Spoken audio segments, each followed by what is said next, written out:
Selamat pagi Bapak Ibu Saudara, kembali di pagi hari ini. Sebelum kita melakukan setiap aktivitas kita, mari sama-sama kita belajar tentang firman Tuhan. Kembali dalam program Berkat Pagi GPD Immanuel Garut Bapak Ibu Saudara. Mari sama-sama kita mau belajar, kita buka Alkitab kita dalam Kisah Para Rasul. Dalam kitab Kisah Para Rasul Bapak Ibu Saudara, pasal yang ke-20, ayat yang ke-24. Kalau sudah dapat, mari sama-sama kita baca Bapak Ibu Saudara. Saya di sini, Bapak Ibu Saudara di rumah masing-masing. Demikian firman Tuhan, di sana dikatakan, "Tetapi aku tidak menghiraukan nyawaku sedikit pun, asal saja aku dapat mencapai garis akhir dan menyelesaikan pelayanan yang ditugaskan oleh Tuhan Yesus kepadaku untuk memberi kesaksian tentang Injil kasih karunia Allah." Puji Tuhan Bapak Ibu Saudara. Di sini kalau kita bisa melihat perikopnya, di sana dikatakan berjudul perpisahan Paulus dengan para penatua di Efesus. Nah, dalam perpisahan Paulus dengan jemaat yang ada di Efesus Bapak Ibu Saudara, setelah sekian lama pelayanan Paulus ada di Efesus bersama-sama dengan jemaat di Efesus, dan pada saat ia akan meninggalkan jemaat di Efesus dan akan pergi ke Korintus Bapak Ibu Saudara. Nah, dalam perpisahannya Rasul Paulus di sini menyatakan dan juga menghimbau Bapak Ibu Saudara. Menghimbau apa Bapak Ibu Saudara kepada jemaat yang ada di Efesus. Di sana dia katakan yang tadi di ayat yang ke-24, bahwa ia tidak menghiraukan nyawanya sedikit pun Bapak Ibu Saudara. Di sini kalau kita boleh melihat apa sih yang dimaksud oleh Rasul Paulus, sehingga kenapa Rasul Paulus itu mengatakan atau menyatakan pernyataan demikian Bapak Ibu Saudara. Di sini kita boleh melihat bahwa bukan berarti saat Paulus mengatakan dia tidak menghiraukan nyawanya sedikit pun, bukan berarti Paulus itu sudah tidak memerlukan hal-hal materi Bapak Ibu Saudara, enggak, tetap butuh Bapak. Tapi di sini kita mau belajar bahwa Paulus menyatakan atau menghimbau kepada jemaat yang ada di Efesus untuk apa Bapak Ibu Saudara? Untuk tetap setia dalam keadaan apapun. Dia berbicara kepada seluruh jemaat di Efesus Bapak Ibu Saudara. Bahkan kepada kita hari ini yang mendengarkan firman Tuhan. Kita orang-orang yang hidup di zaman modern saat ini Bapak Ibu Saudara. Untuk apa? Untuk menjadi orang-orang yang setia kepada Tuhan. Atau sebagai orang-orang pengikut Kristus, orang-orang yang percaya kepada Kristus. Untuk apa? Untuk tetap setia kepada Tuhan Bapak Ibu Saudara. Sebagai pengikut-pengikut Kristus yang boleh dikatakan sejati Bapak Ibu Saudara. Di sini kita belajar sama-sama untuk tetaplah setia. Sehingga Rasul Paulus mengatakan ia tidak menghiraukan nyawanya sedikit pun Bapak Ibu Saudara. Nah, mari sama-sama kita belajar Bapak Ibu Saudara. Di sini tadi saya sudah katakan adalah setia kepada Tuhan. Untuk kesetiaan ini Bapak Ibu Saudara, saya boleh katakan bahwa kesetiaan ini adalah atau merupakan karakter dari Kristus. Kesetiaan ini merupakan salah satu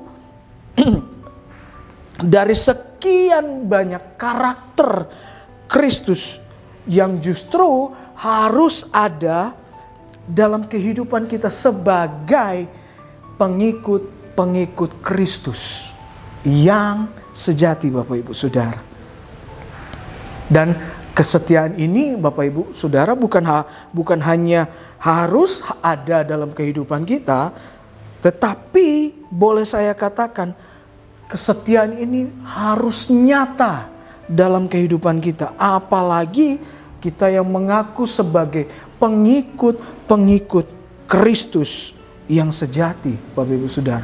Kalau saya teringat satu ayat Bapak Ibu Saudara dalam Matius pasal yang ke-25, di sana ayat 14 sampai 30 kalau nggak salah. Itu tentang perumpamaan Bapak Ibu Saudara tentang talenta. Di sini saya mau katakan bahwa pengikut Yesus atau pengikut Kristus yang sejati itu adalah orang-orang yang setia. Tapi di sana ada tambahan Bapak Ibu Saudara. Orang-orang yang setia yang tidak ada kecurangan sedikit pun di dalamnya. Kalau Bapak Ibu mau baca dalam Matius 25, 14-30, silakan Bapak Ibu Saudara. Boleh Bapak Ibu Saudara boleh melihat, boleh merenungkan bahwa orang-orang yang setia tidak ada kecurangan di dalamnya. Amin Bapak Ibu Saudara. Nah, apapun, saya nggak tahu ya Bapak Ibu Saudara, apapun yang menjadi mungkin ujian, tantangan, badai kehidupan dalam kehidupan kita, kita harus tetap setia, taat kepada Tuhan. Karena orang yang setia jarang banget ya Bapak Ibu Saudara, kalau boleh saya katakan. Karena orang yang setia itu di Alkitab katakan itu orang-orang yang sangat luar biasa Bapak Ibu Saudara. Nah, sekalipun ada tantangan di depan, bahkan badai kehidupan, kesetiaan kita kepada Tuhan, bahkan pengiringan kita kepada Tuhan, itu harus nyata dalam hidup kita. Sebagai, kembali lagi saya katakan, sebagai orang-orang yang percaya atau orang-orang sebagai pengikut Kristus Bapak Ibu Saudara.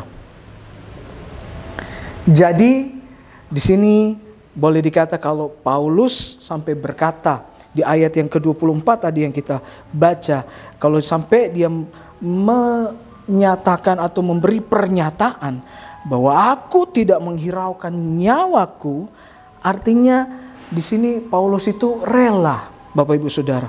Dia rela untuk mengorbankan nyawanya sekalipun sampai mati, asal Rasul Paulus itu bisa sampai di sana dikatakan asal saja aku dapat mencapai garis akhir. Paulus bisa sampai pada garis akhir dalam hidupnya, dan apa di sana dikatakan menerima mahkota kehidupan.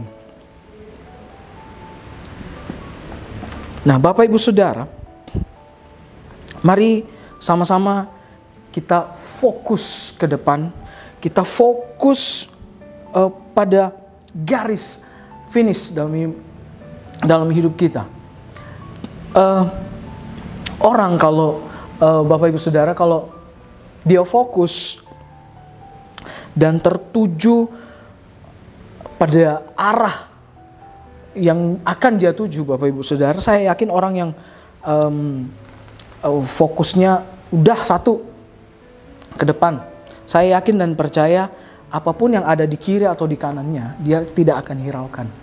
Dia tetap fokus, intinya dia sampai pada garis akhir atau sesuatu yang dia akan tuju Bapak Ibu Saudara. Saya percaya itu ciri-ciri orang yang fokus. Jadi apapun badai kehidupan, kita fokus kepada tujuan hidup kita adalah untuk memenangkan setiap pertandingan dalam kehidupan ini Bapak Ibu Saudara. Apapun keadaannya, mau badai hidup, mau tantangan, kalau kita fokus, kita akan sampai pada tujuan. Amin Bapak Ibu Saudara. Saya percaya di sini Rasul Paulus pun mengajarkan, menghimbau kepada jemaat-jemaat yang ada di Efesus. Begitupun dengan kita hari ini Bapak Ibu Saudara, kita harus tetap fokus pada garis akhir. Tuhan tidak pernah meninggalkan kita. Ada penyertaan Tuhan yang selalu nyata dalam hidup kita. Intinya adalah Bapak Ibu Saudara, kita tetap setia kepada Tuhan. Rasul Paulus di sini menyatakan bahwa ia tidak menghiraukan segala sesuatunya, bahkan nyawanya.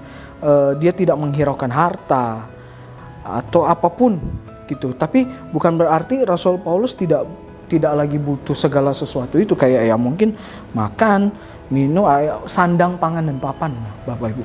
Enggak seperti itu. Jadi sama sekali tidak seperti itu. Tetapi di sini Rasul Paulus saya katakan rela kehilangan semuanya itu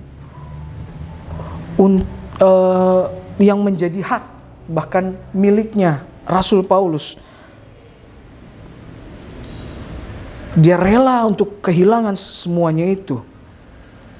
Bahkan segala sesuatu yang dia mau gapai gitu loh. Daripada ia harus kehilangan yang namanya keselamatan. Bahkan mahkota kemuliaan yang daripada Tuhan. Yang nanti diterimanya saat dia berjumpa dengan Yesus di garis akhir dalam hidupnya. Nah, Bapak Ibu Saudara, saya ingin katakan bahwa di sisa hidup kita hidup kita hari ini yang kita masih hidup, di sisa waktu kita ini Bapak Ibu Saudara, mari saya ngajak Bapak Ibu Saudara untuk tetap setia kepada Tuhan. Tetap setia kepada Tuhan, bahkan mari sama-sama kita melayani Tuhan. Sama-sama kita memuliakan Tuhan, Bapak Ibu Saudara. Terakhir, Galatia 5 ayat yang ke-13 secara cepat. Di sana dikatakan, saudara-saudara, memang kamu telah dipanggil untuk merdeka, tetapi janganlah kamu mempergunakan kemerdekaan itu sebagai kesempatan. Untuk apa? Untuk kehidupan dalam dosa. Tetapi di sini dikatakan, melainkan layanilah seorang akan yang lain oleh kasih. Mari di sisa hidup kita, saat-saat ini kita harus tetap setia. Saya teringat almarhum Bapak Gembala di tempat ini, Bapak Semi Immanuel Palit. Dia mengatakan bahwa yang terpenting bukan berapa lama kita hidup. Yang terpenting bukan seberapa lama kita hidup dalam dunia ini, tetapi apa yang telah kita buat bagi Tuhan selama kita hidup. Amin Bapak Ibu Saudara. Saya percaya firman Tuhan di pagi hari ini boleh mengingatkan kita kembali, bahkan boleh membuat kita terbuka hati dan pikirannya Bapak Ibu Saudara. Mari tetap setia. Mari sama-sama kita melayani Tuhan, memuliakan Tuhan.